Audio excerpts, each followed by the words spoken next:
6 pa lang ng umaga, pero gising na ang mundo ko, hindi dahil sa ingay, kundi dahil sa katahimikan.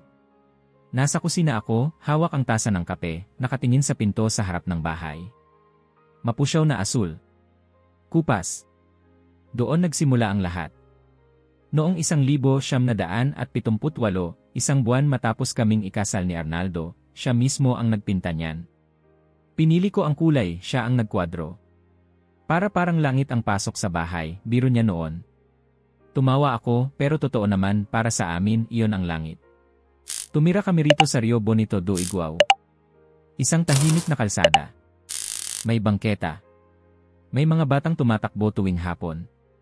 May mga kapitbahay na kilala mo sa pangalan, sa boses, sa amoy ng sinaing. Kaya kahit 74 na ako ngayon, hindi ko maisiping lumipat. Lalo na ngayong ako na lang mag-isa. Wala ka na naman sa kama, sabi ko sa sarili ko. Gaya ng lagi. At gaya ng lagi, parang narinig ko ang kaluskos ng tsinelas ni Arnaldo sa may pasilyo. Mula noong inatake siya sa puso, habang inaayos ang bubong sa likod ng bahay, tuluyan na akong naiwan. Walang anak. Walang kapatid. Walang kamag-anak na malapit.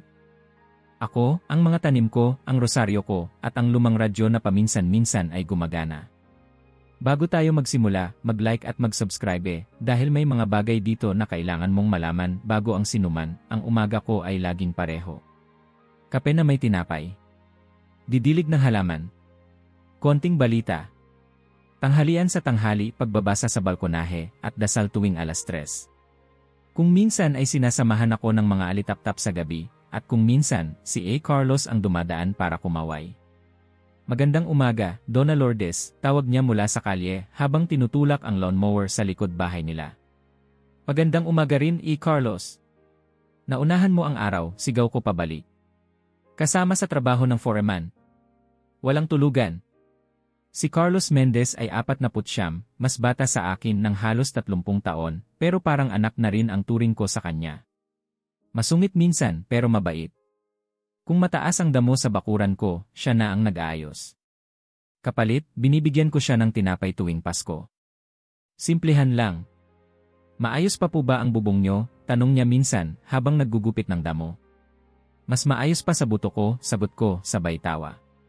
Pero totoo rin, medyo nabubulok na ang bubong. 20 taon na. Noon pa pinangakong ayusin ni Arnaldo yan matapos siyang magretiro. Kaso nauna siya. Noong araw na yon, habang nagdidilig ako ng geranium sa balkonahe, may kakaiba sa paligid. Parang mainit pero walang araw. Parang may paparating. Tapos, biglang dumating si Carlos, hinal na hinal, hawak ang cellphone, takot sa mukha.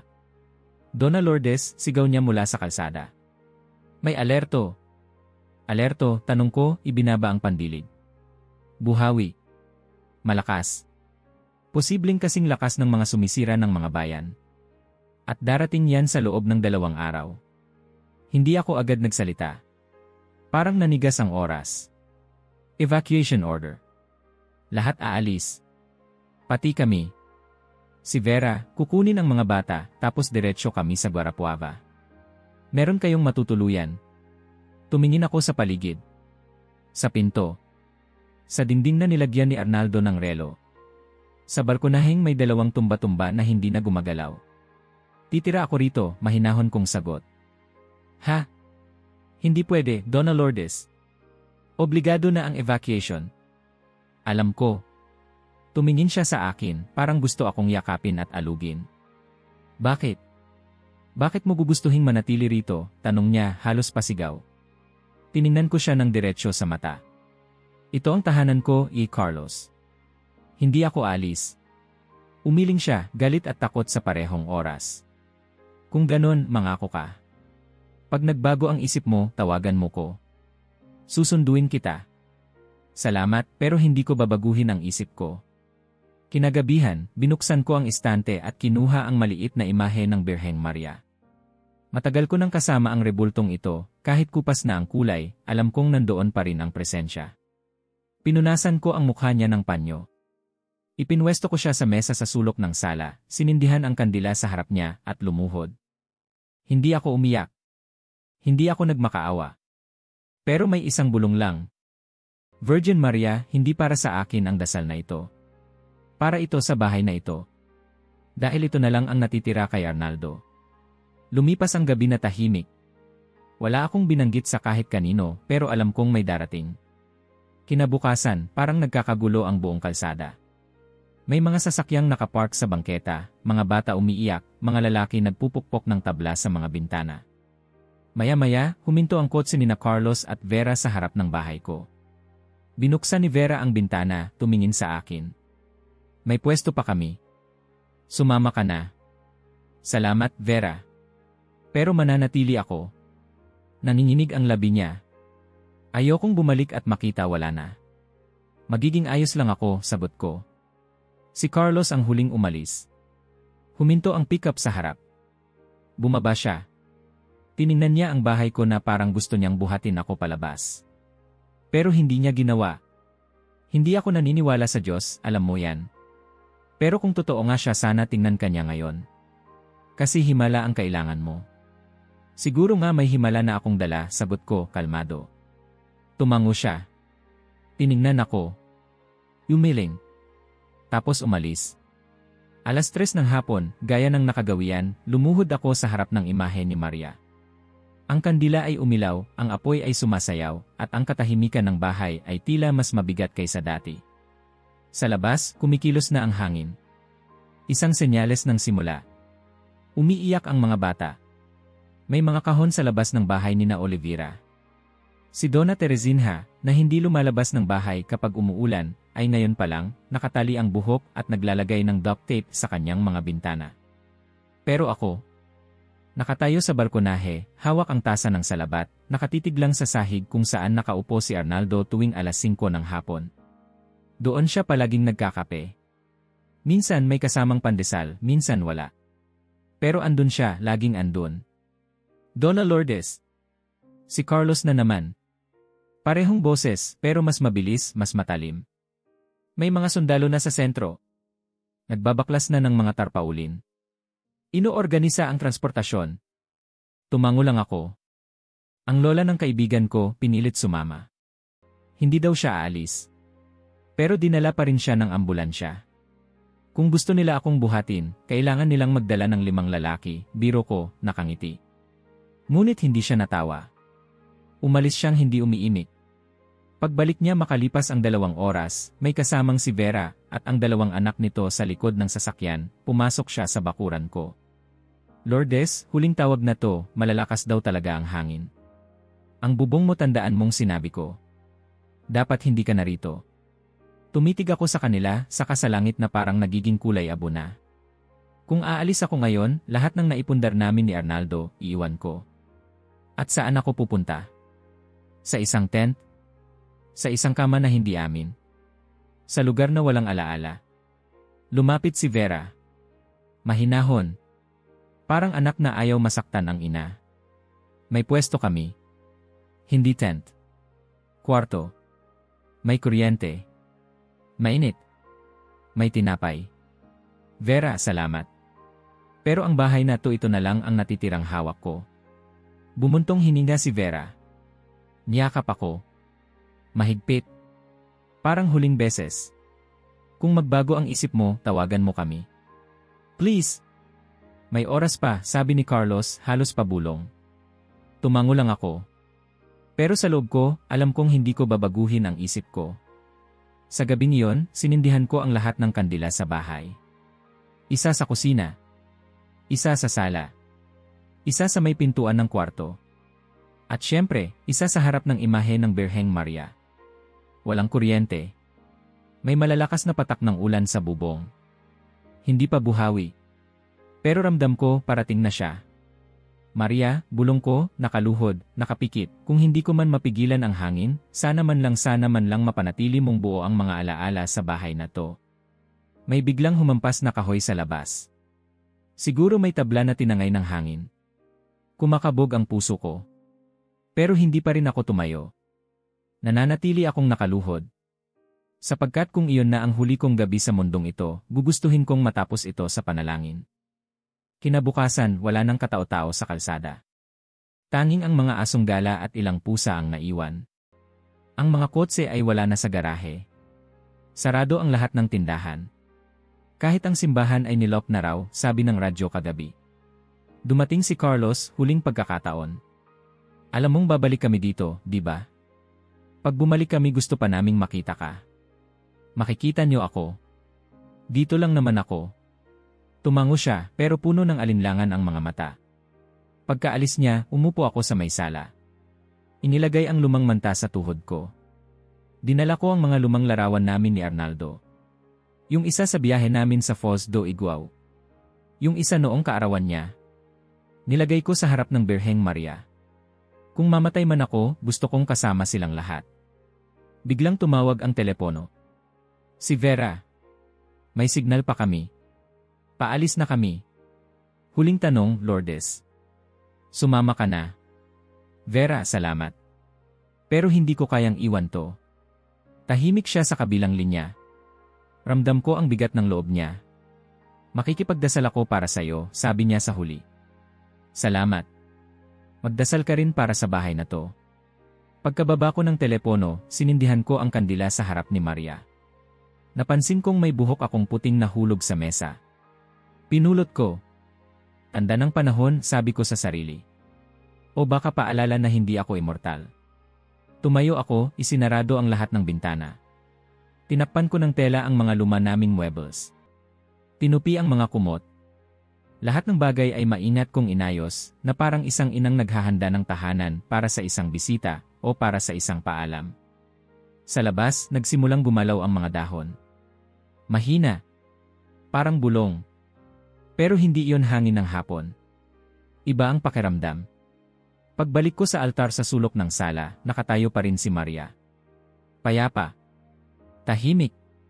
Kahit kupas na ang kulay, parang mas maliwanag siya kaysa dati. Lumuhod ako muli. Kung ito na nga, Maria, kung ito na ang huling gabi ko, wala akong hiling para sa sarili ko. Pero ingatan mo ang lugar na ito. Kasi dito ko inilibing ang lahat ng hindi ko nasabi sa kanya. At habang unti-unting humihigpit ang hangin sa labas, may katahimikan sa loob ng bahay. Hindi ito takot. Hindi rin tapang. Isa lang itong matatag na desisyon. Hindi ako alis. Nagsimula ito sa isang tunog. Hindi sigaw. Hindi kulog. Isang mababang ungol. Galing sa kalawakan. Para bang may dambuhalang halimaw na gumigising sa ilalim ng lupa. 9:00 ng gabi. Nakaupo ako sa sahig ng sala, nakasandal sa pader, ang rosaryo ko nakapulupot sa mga daliri. Nakaayos na ang lahat, mga kandila nakapwesto sa bawat sulok, isang kumot sa tabi ko, isang pitsel ng tubig, at ang maliit na larawan naming mag-asawa, nakapatong sa lumang mesa. Sa labas, nagsimulang magpalitan ang liwanag at dilim. Mga aninong hinahabol ang sarili nila. Sumasayaw ang mga kurtina kahit nakasara ang bintana. Hindi ko alam kung gaano katagal akong nakatitig sa imahe ni Maria. Pero parang tumigil ang oras habang pinagmamasdan ko siya. Ang mantilyang bughaw sa kanyang ulo ay kupas na. Pero ang mukha, hindi iyon mukhang estatwa ngayong gabi. Parang may buhay. At nang ang ungol ay naging dagundong, saka ako tumingin sa labas. Wala na ang katahimikan. Ang hangin ay naging ulol. Ang mga dahon, parang mga daga na nagtakbuhan sa ere. May narinig akong putok. Isang bubong siguro. Sigaw ng hangin. Pagngangalit ng langit. Sa unang pagkakataon, naramdaman ko ang bahay na gumalaw. Arnaldo, bulong ko. Kung nandyan ka, hawakan mo ko. Isang basad. Malapit. Mabilis. Hindi sa loob ng bahay ko. Isa sa labas, baka kay Donna Teresinha. O baka ang post sa harap ng bahay. Niyakap ko ang sarili ko. Nagsimula akong magdasal. Aba Ginoong Maria, napupuno ka ng grasya. May kumalabog sa gilid ng bahay. Isang bagay na malaki. Isang tabla. Puno. Parang umuga ang buong pader. Pero hindi ito gumuho. Hindi pa. Ang Panginoon ay sumasayo. Pumikit ako. Inipit ko ang rosaryo sa palad ko. Ang mga butil nito ay mainit na, parang sumisipsip ng lahat ng tensyon ng katawan ko. Bukod kang pinagpala sa babaeng lahat ni. Isang pag-iyak ng bubong. Isang hagulgol mula sa kisam. Humihingi ng awa ang kahoy. At pinagpala naman ang bunga ng iyong sinapupunan, si Jesus. At sa gitna ng kaguluhan, nang nanginginig ang bahay sa lakas ng hangin, may isang bagay na hindi nabago, ang apoy ng kandila. Hindi ito kumikilos gaya ng inaasahan. Sumasayaw ito. Pero hindi namamatay. Hindi napupunit ng hangin na pumapasok sa basag sa kisem. Parang may humaharang. Binuksan ko ang mga mata ko. Tiningnan ko si Maria. At doon, isang segundo. O mas kaunti pa. Parang ngumiti siya. Hindi malaki. Hindi halata. Isang napakaliit na kurba ng labi. Parang sinasabi, narito lang ako. Napakurap ako. At nang muli kong tingnan, gaya ng dati ang kanyang mukha, tahimik, payapa. Santa Maria, Ina ng Diyos, ipanalangin mo kaming makasalanan. Isa pang kalabog. Isa pang basag. Ang bintana sa likod bahay. Hindi. Hindi sa akin. Sa kapitbahay ulit. Sa kabila. Ngayon at sa oras ng aming kamatayan. Hindi ko alam kung ilang beses kong inulit ang rosaryo. 2, 3, 10. Parang nawala ang oras. Nawala rin ang takot. Ang katawan ko nanginginig pero ang puso ko tahimik. Gaya ng ilaw ng kandila. Napahiga ako sa sahig, pinagsama ang dalawang unan, at dahan-dahang ipinikit ang mga mata ko. Ang ingay sa labas ay parang tren. Isang walang katapusang tren na dumaraan sa loob ng bahay. Pero sa loob ko, may katahimikang hindi ko maipaliwanag. Doon ako nakatulog. Sa gitna ng bagyo. Sa gitna ng tunog ng pagkawasak. Hindi ako mulat nang mangyari ito, pero sigurado akong dumaan ang mata ng buhawi sa mismong itaas ng bahay. Isang punto ng kalmadong mapanganib. Isang hininga ng langit bago ito muling magalit. Pero kahit na ganoon, hindi ako nagising. Hindi ako sumigaw. Hindi ako gumalaw. At siguro, iyon ang himala. Ang hindi paggalaw. Ang pagtanggap. Ang kapayapaang ipinagkaloob ng dasal. Isang dasal na hindi para sa sarili, kundi para sa lahat ng naiwan ng alaala. Ang unang liwanag ay pumasok sa pagitan ng mga kurtinang pinong-pinong gumagalaw na para bang walang nangyari. Nagmulat ako ng mata sa sahig ng sala, kung saan ako nakatulog, yakap ang rosaryo. Ang hangin ay malamig, kalmado. Walang dagundong. Walang ugong. Walang sigaw ng hangin. Mayroong liwanag. Tahimik kong itinayo ang sarili ko, pinakiramdaman ang tuhod, ang balikat, ang mga buto na para bang binunot mula sa pagkakalugmok. Dahan-dahan akong tumayo, pinulot ang rosaryo, at dumiretso sa bintana. Pagmulat ko ng mata sa labas. Hindi ako nakagalaw. Ang kalsadang alam ko buong buhay ko ay naglaho. Hindi literal, pero halos ganon. Mga punong dating nagbibigay lilim sa bangketa, pinatumba. Mga post ng kuryente, nakahandusay na parang naputol ng galit. Ang mga bubong, mga dingding, mga gate, mga sasakyan, wasak, basag, nagkalat. Ang bahay ni na Carlos, wala na ang ikalawang palapag. Garahe. Naging butas sa lupa. Bintana. Durog. Ang bahay ni na Olivera. Isa sa mga pader na tanggal. Kita ko ang loob, mesa, kama, aparador, parang hinubaran ang isang lihim. At ang sa akin. Walang gasgas. Lumabas ako sa balkonahe, hindi na ako nagugulat. Sa halip, parang may kamay na humawak sa dibdib ko mula sa loob, sinasabing, narito ka pa. Hindi ito panaginip. At ito ay mahalaga. Tumingin ako sa paligid. Bawat bahay may sugat. Bawat sulok may kwento ng takot. Pero ang akin, buo. Ang kahoy ng pintuan, maayos. Ang bintana, walang basag. Ang mga paso ng halaman, nandoon pa rin, kahit ang maliit na palanggana sa gilid, hindi man lang gumalaw. Ipinikit ko ang mga mata ko. Bumalik ako sa loob, lumuhod sa harap ng imahe ni Maria. Salamat, bulong ko. Hindi ko ito hiningi para sa akin. Pero dininig mo pa rin. Ilang oras lang ang lumipas, narinig ko ang tunog ng makina mula sa dulo ng kalsada. Isang pickup. Dahan-dahang dumaan sa paligid ng mga labi ng bahay. Sumisingit sa pagitan ng mga puno. Umiiwas sa bubong na nakaharang.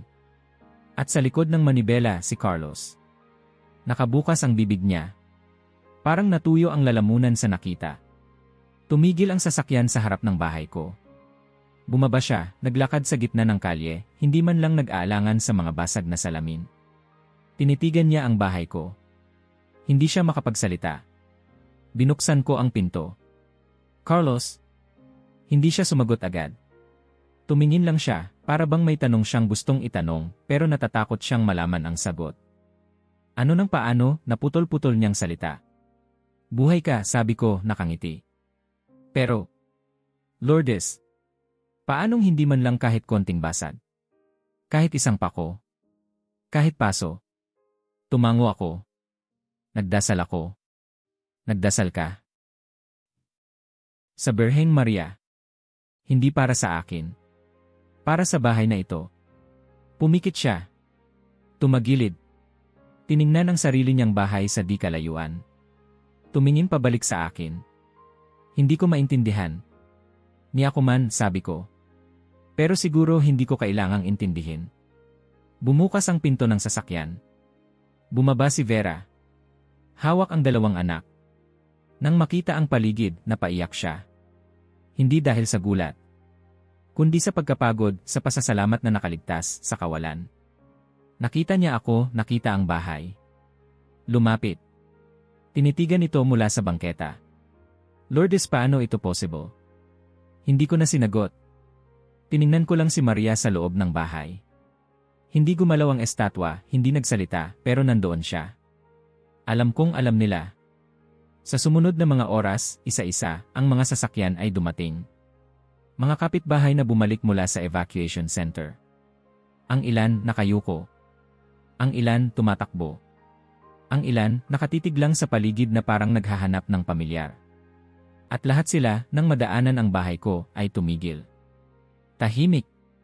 Hindi sila makapaniwala. Isa lang ang buo. Lahat ng iba may sira. Pero ito, wala. Bahay ni Donna Lourdes, bulong ng isang bata. Parang hindi man lang hinipan ng hangin, sabi ng matandang si Tio Paulo, nakaupo sa wheelchair. Himala, bigkas ni Donna Teresinha, may buo ang loob. Carlos. Tahimik lang. Hawak ang bewang, nakatingin sa harap ng bahay ko, para bang hindi pa rin makumpirma kung totoo ang nakikita niya. Maya-maya, lumapit siya. Pwede ba akong pumasok? Tumango ako. Siyempre. Pumasok si Carlos, kasunod si Vera at ang ilan pa. Wala silang sinabi. Lumingon lang sila sa paligid. Sofa, mesa, mga larawan. Lahat sa lugar. Kahit ang kandila na sinindihan ko kagabi, natunaw lang ang wax, ngunit hindi natumba. At sa sulok, nakatayo pa rin ang imahe ni Maria. Tahimik. Matatag. May mga luhang bumagsak sa mukha ni Vera. Si Carlos, huminga ng malalim. Lahat ng bahay dito gumuho. Pero ito pa rin. Alam ko, sabi ko. Kaya nga ako nagdasal. Sinabi ko sa iyo, hindi ako naniniwala sa Diyos, bulong niya. Naalala ko, tugon ko. Tumingin siya sa imahe.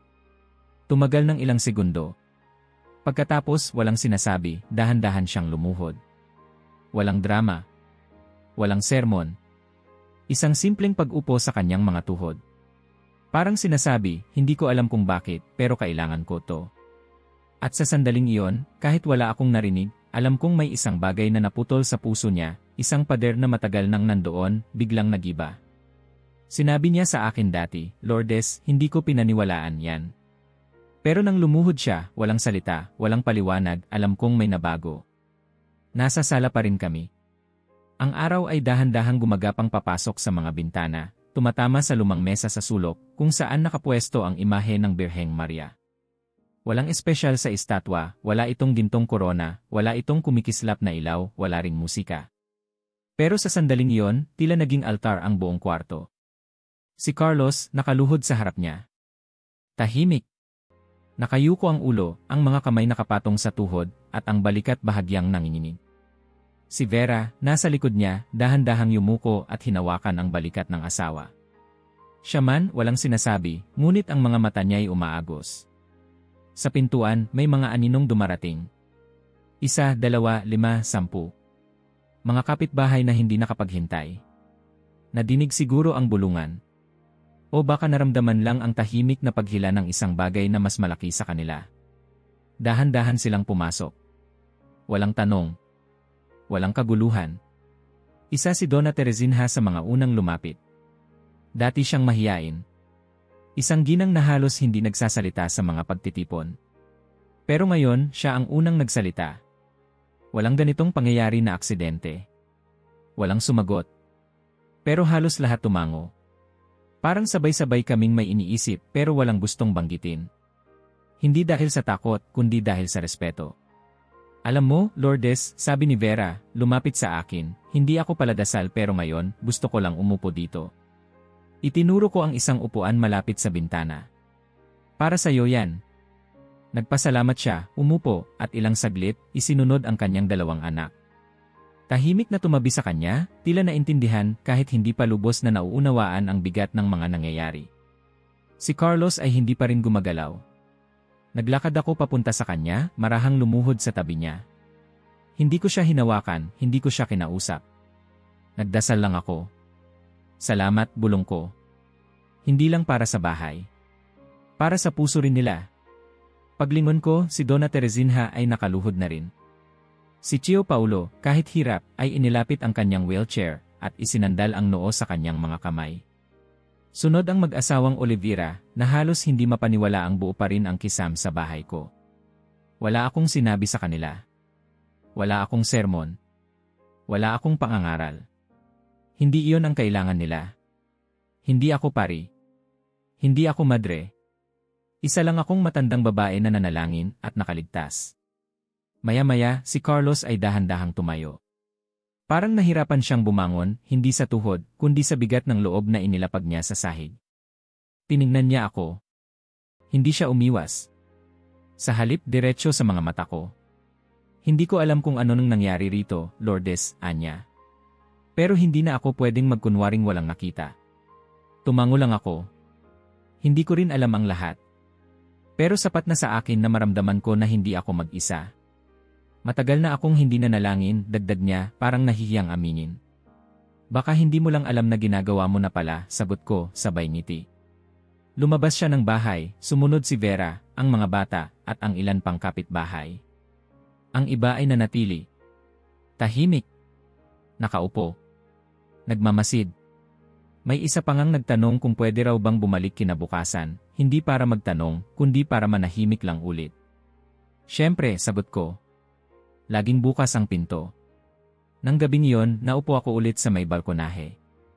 May hawak na tinapay at tasa ng gatas. Wala pa ring kuryente, pero sapat na ang liwanag ng buwan. Sa kabila ng pagkawasak sa paligid, may kakaibang kapayapaan. Hindi ito ang uri ng tahimik na iniisip mong bagyo ang paparating.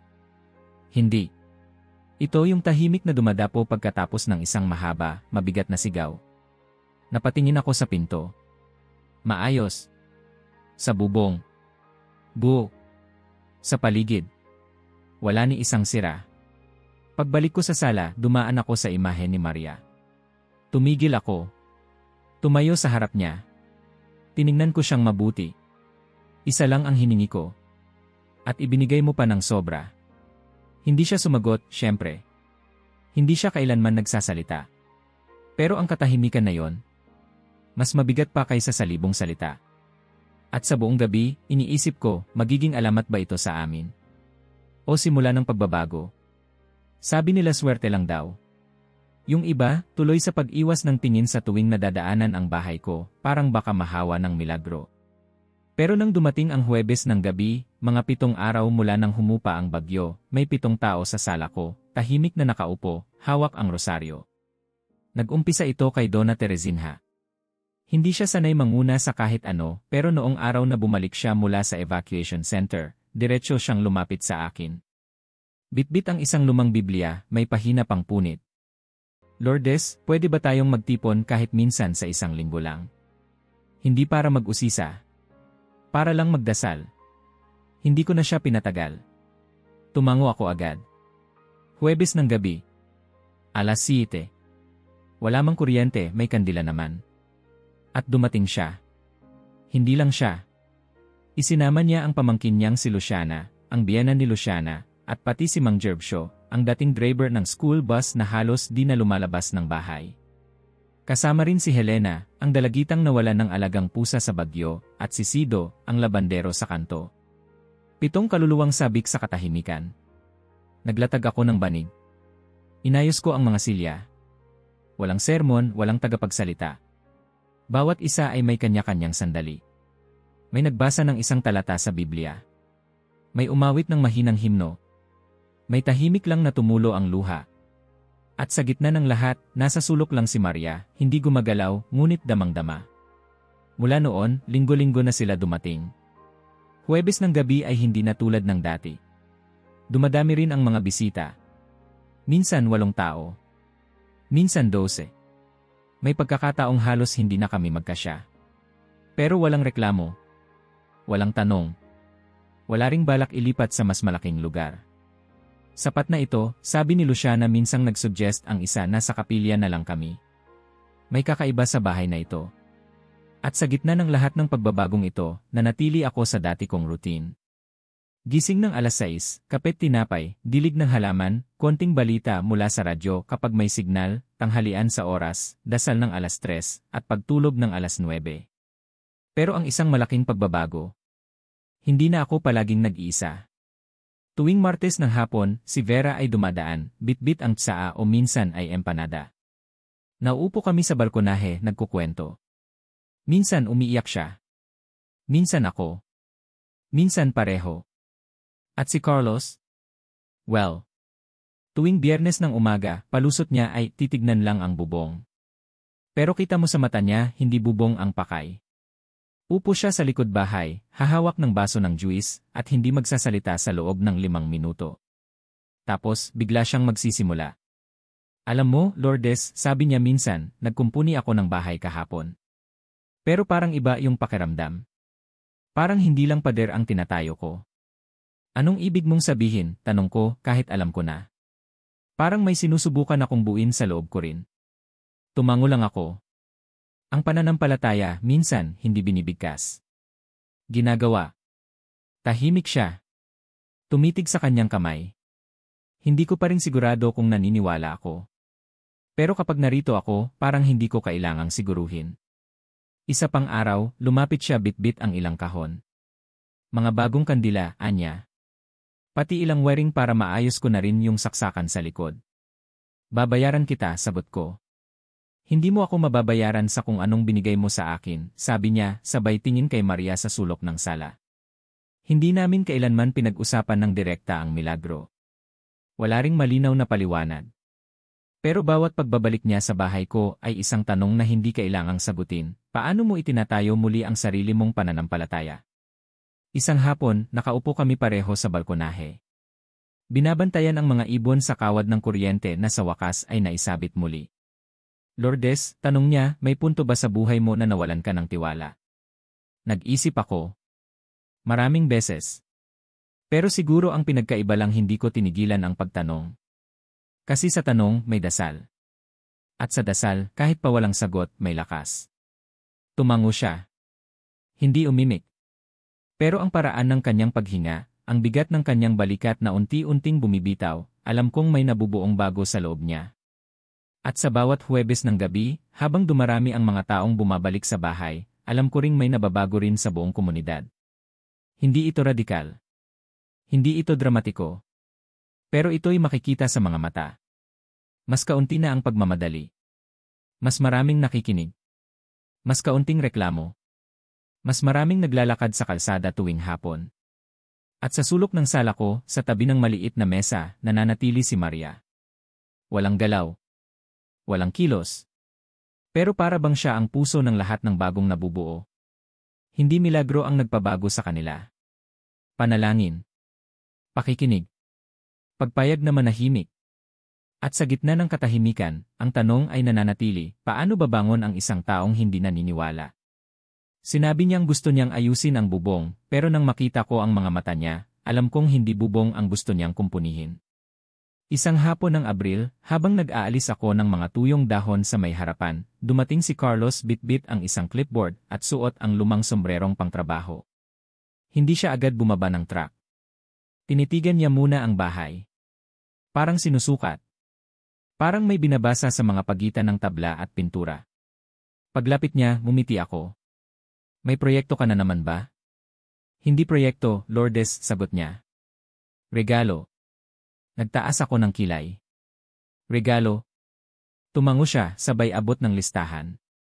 Bubong mo, 20 taon na. Ang pintura, halos naglalagas na. At yung wiring mo. Delikado. Luma na lahat. Napatingin ako sa papel. Detalyado. May sukat. May mga bilihin. May drawing pa ng layout ng kisem. Gusto kong ayusin lahat. Labor. Wala kang kailangang bayaran, dagdag niya. At bakit mo naman gagawin yan? Iyon ang unang beses na nag-alangan siya ng sagot. Napakamot ng batok. Ewan. Pakiramdam ko lang dapat. Tiningnan ko siya ng diretsyo. May kondisyon ako. Nagulat siya. Anong kondisyon? Sama kayo ni Vera at ng mga bata tuwing linggo. Sa dasal. Kahit sandali lang. Tumingin siya sa akin, tahimik. Hindi ako umatras. Hindi rin ako ngumiti. Ibinigay ko ang alok na may respeto, hindi sa pilitan, kundi paanyaya. Sa wakas, tumango siya. CJ. Deal. At doon nagsimula ang pagbabago, hindi lang sa bahay, kundi sa pagitan naming dalawa. Kinabukasan, nagdala siya ng mga gamit. May kasamang 2 tauhan. Nagsimula sila sa bubong. Inakyat nila, tinanggal ang mga lumang yero, pinalitan ng bago, mas matibay, mas makapal. Tuwing break, pumapasok siya sa loob para uminom ng tubig. Nauupo sa sala. Minsan nag-aalok ako ng tinapay. Hindi siya tumatanggi. May anak ka ba talaga noon? Tanong niya minsan habang kumakain. Wala. Sinubukan namin. Ilang taon. Ilang luha. Pero minsan, hindi talaga para sayo. Tahimik siyang tumango. Pero kahit wala ako ni Arnaldo ng anak, pakiramdam ko hindi naman ako naging kulang. Hindi ka kulang, sagot niya halos pabulong. Pagkatapos ng bubong, wiring naman. Pinalitan niya ang lahat ng saksakan, inayos ang fuse box, at nilinis ang mga linya. Sa bawat hakbang, tinitiyak niyang hindi magalaw ang sulok ng sala, kung nasaan ang imahe ni Maria. Hindi ko gagalawin yan, Anya, kahit hindi ko pa siya sinasabihan. Alam kong hindi mo gagawin, sagot ko. Sumunod ay pintura. Pinili ko ulit ang kulay, mapusyaw na asul, tulad ng dati. Gaya ng pagpili ko noong 1978. Siya ang nagpintura mismo ng pinto, parang si Arnaldo. Naalala mo ba kung ilang beses mo nang pininturahan to? Tanong niya. 2 lang. Una, si Arnaldo. Pangalawa, ikaw. Napangiti siya, pero hindi agad nagsalita. Tila binabasa niya ang pintura hindi lang bilang kulay, kundi alaala. 1 linggo, dumating siya kasama si Vera at ang 2 bata. Naupo sila sa sala, tumabi sa akin. Nagdasal kami ng maikli. Walang drama. Walang sermon. Pero may bigat. Hindi ko pa rin sigurado kung anong pinaniniwalaan ko, bulong niya habang naglalakad pa uwi. Hindi kailangan maging sigurado para manalig, sagot ko. Linggo-linggo silang bumabalik. Minsan tahimik lang. Minsan maraming tanong ang mga bata.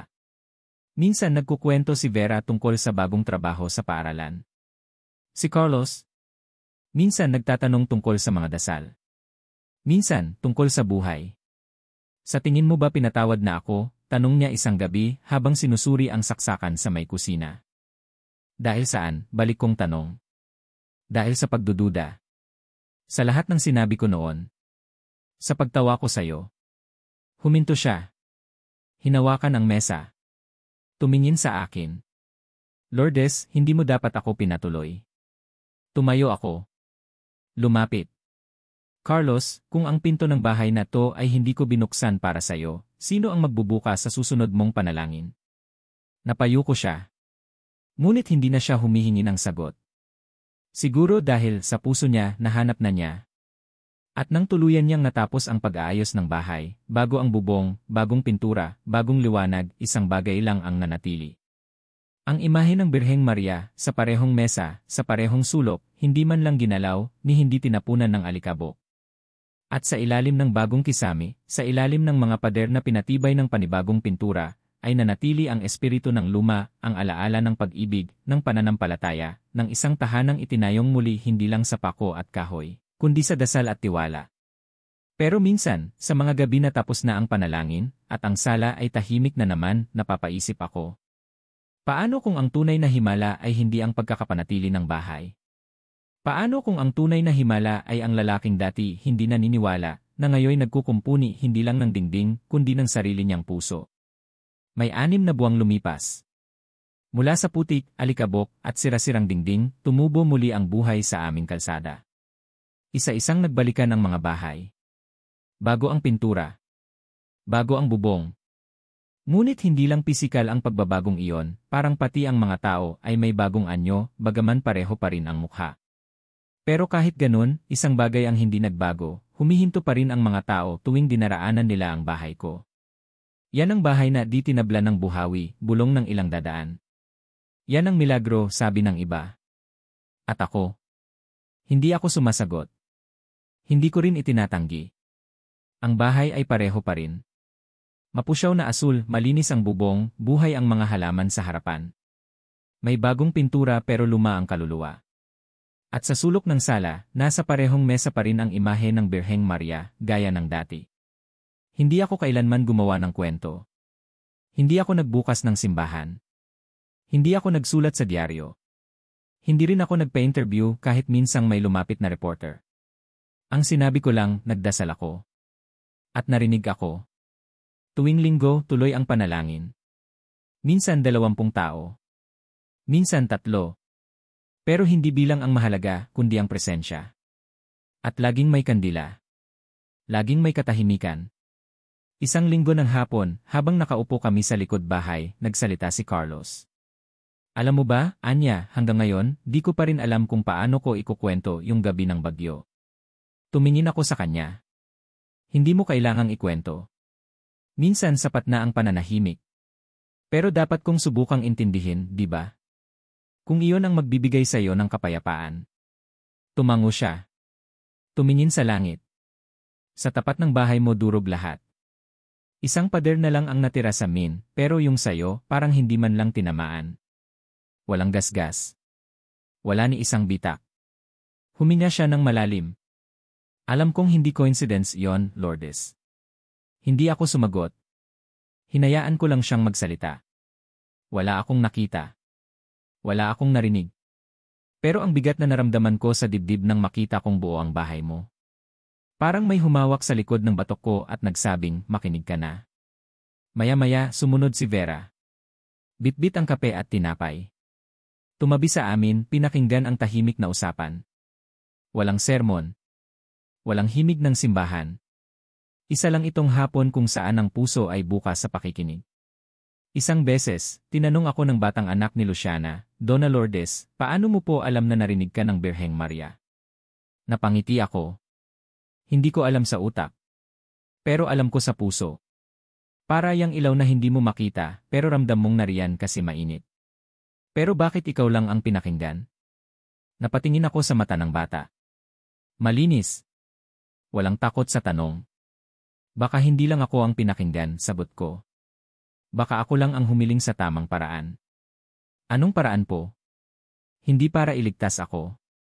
Kundi para hawakan ang tahanan kung sakali mang hindi ako mailigtas. Hindi para takasan ng bagyo, kundi para tanggapin ito ng may tiwala. Tumango siya. Tila naintindihan kahit hindi pa lubos. Dumating ang gabi. Isa na namang Huwebes. Nakaayos ang sala.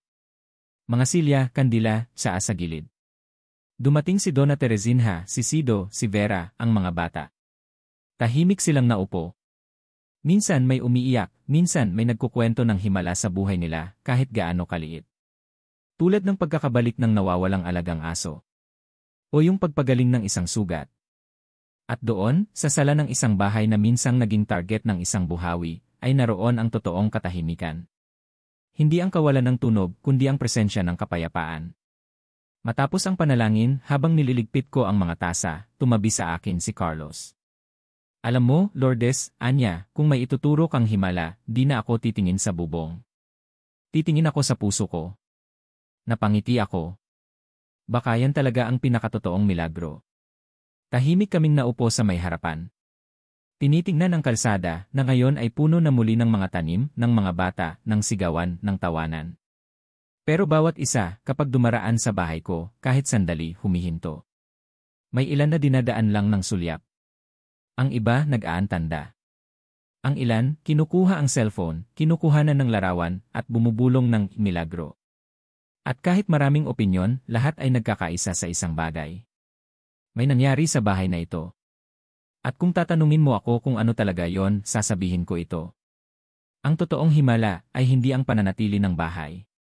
Ang totoong himala ay nang lumuhod ang mga pusong dating matigas. Ang totoong himala ay ang katahimikan ng panalangin sa isang gabi ng Huwebes. Ang totoong himala ay ang pagbalik ng mga tao, hindi para magtanong, kundi para makinig. At kung ikaw na nagbabasa nito ay kailanman nakaramdam na parang hindi ka naririnig, tandaan mo. Hindi kailangang sigaw ang dasal para marinig. Hindi kailangang simbahan ang lugar para maramdaman. Minsan sapat na ang isang sulok. Isang mesa. Isang kandila. Isang tiwala. At isang ina na laging naroroon kahit walang salita. Kahit walang galaw. Pero palaging nagmamasid. At sa huling linyang ito, kung naniniwala ka ring may kapangyarihang hindi kayang ipaliwanag ng siyensya o swerte, isulat sa mga komento. Hindi kailanman iniiwan ni Maria. At iwan mo ang iyong dasal. Dahil baka, ang sagot sa hinihintay mong himala ay hindi malayo. Ibahagi ito sa isang taong kailangang maalala na hindi siya nag-iisa. Minsan, hindi ang bahay ang dapat manatiling buo, kundi ang paniniwala. Kung naabot mo na ito, mag-iwan ng like at mag-subscribe dahil ang mga balitang tulad nito, ikaw ay dapat. Ang unang nakaalam.